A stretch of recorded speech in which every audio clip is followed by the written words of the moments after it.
Guys, आप सभी का ज्ञान चैनल पर वेलकम। गाइस, आज हम आदिवासी बोर्ड सेकेंडरी क्लास के लिए सोशल साइंस विषय का प्रशिक्षण लेने जा रहे हैं। हमारा टॉपिक है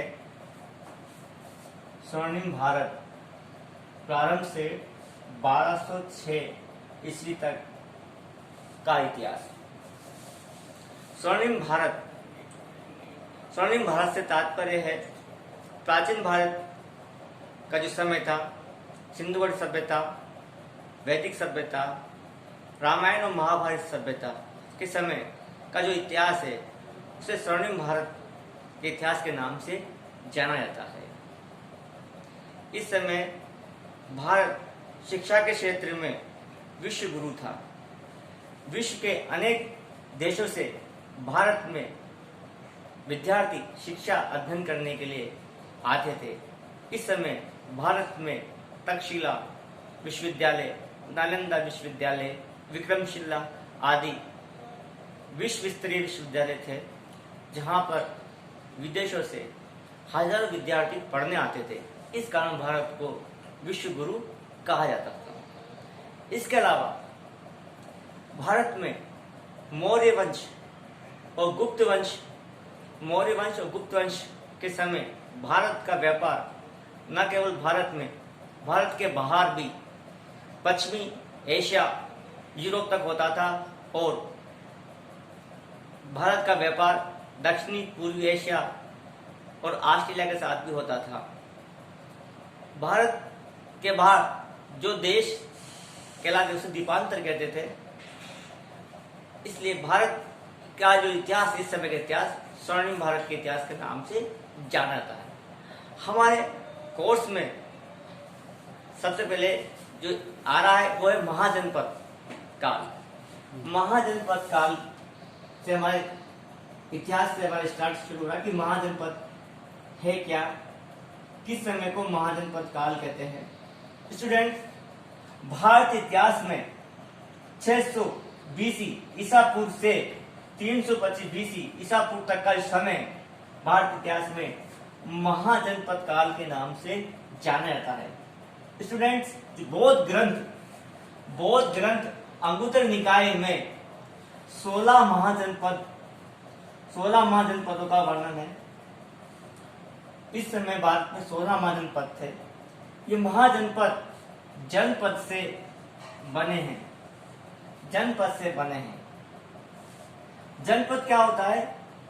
एक ही वंश के अनेक परिवार एक जगह बस जाते हैं, इस तरह से बस जाते हैं और इसे जनपद कहते हैं। उत्तर वैदिक काल में, वैदिक काल को दो भागों में बांटा गया है। वैदिक काल है, वैदिक काल 1500 से 600 बीसी के काल को वैदिक काल कहते हैं और 1000 से 600 ईसा पूर्व के समय को उत्तर वैदिक काल कहते हैं। वैदिक काल को स्टूडेंट दो भागों में बांटा गया है। पहला, ये वैदिक काल का पूरा समय है 1500 बीसी से 1000 बीसी के समय को, 1500 बीसी से 1000 के समय को ऋग वैदिक काल और 1000 से 600 बीसी के समय को उत्तर वैदिक काल कहते हैं।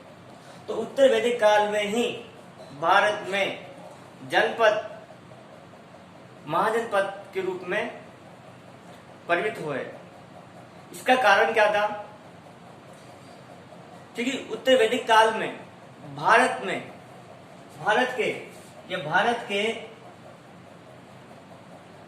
भारत के बिहार और यूपी क्षेत्र में लोहे का प्रयोग हो गया था।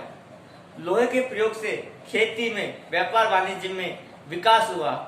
इंसान एक ही जगह स्थायी रूप से निवास करने लगा। इसलिए जनपद थे। इसलिए जब इंसान एक ही जगह पर निवास करने लगा तो जनपद महाजनपद में बदल गए।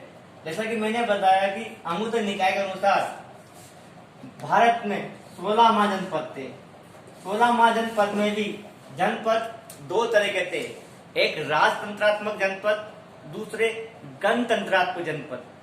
जो राजतंत्रात्मक जनपद थे, इसमें शासन की सर्वशक्ति राजा के हाथ में होती थी। राजा सारा निर्णय लेता था और गणतंत्र व्यवस्था में जनता द्वारा चुने गए प्रतिनिधि शासन का संचालन करते थे। उस वक्त कौशल, वत्स, मगध प्रमुख, अवंती प्रमुख जनपद थे। मगध की राजधानी पाटलिपुत्र, मगध में ही मौर्य वंश, नंद वंश प्रमुख राजवंश हैं, जिन्होंने आगे चलकर समस्त भारत का एकीकरण किया था। इसके अलावा अवंती की राजधानी उज्जैनी थी और दूसरी राजधानी इसकी महिष्मती। आपने नाम सुना हो बाहुबली फिल्म में जो इस राजा के जो शासक था बाहुबली, वो महिष्मती का शासक था। तो अवंती का एक भाग राजधानी थी महिष्मती। इसके अलावा 16 महाजनपद में कौशल महाजनपद, वज्जी संघ कई महाजनपद हुए हैं। राजस्थान में भी उस वक्त चार जनपद प्रमुख हुए हैं। इसमें जांगल जनपद, उस वक्त राजस्थान में 4 प्रमुख जनपद थे।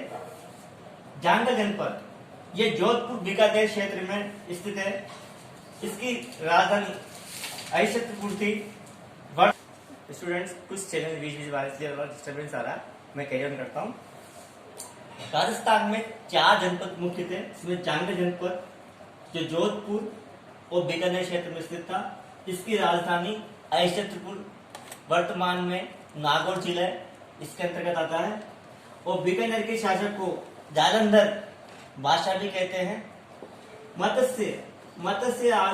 मत्स्य जयपुर अलवर का क्षेत्र मत्स्य जनपद का अंतर्गत आता था। इसकी राजधानी बेराट थी, इसे विराटनगर भी बोलते हैं। और सूरसेन आपके अलवर, भरतपुर, धौलपुर और करौली का क्षेत्र सूरसेन प्रदेश आता था। भगवान कृष्ण भी इसी क्षेत्र के थे और इसकी राजधानी मथुरा थी।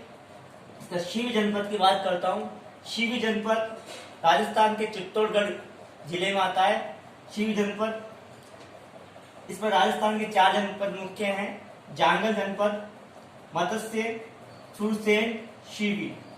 जांगल जनपद जोधपुर बीकानेर क्षेत्र का, मत्स्य जयपुर अलवर क्षेत्र में, सूरसेन अलवर, भरतपुर, धौलपुर, करौली और शिवी चित्तौड़गढ़, ये 4 जनपद मुख्य थे।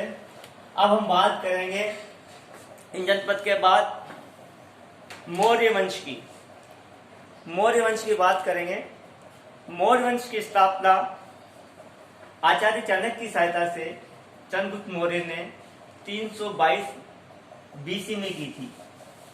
322 बीसी में चंद्रगुप्त ने चाणक्य की सहायता से मगध में मौर्य वंश की स्थापना की थी। मौर्य वंश का संस्थापक चंद्रगुप्त मौर्य था। हम नेक्स्ट लेक्चर में मौर्य वंश के विषय में बताएंगे। मौर्य वंश की स्थापना आचार्य चाणक्य की सहायता से चंद्रगुप्त मौर्य ने 322 बीसी में की थी।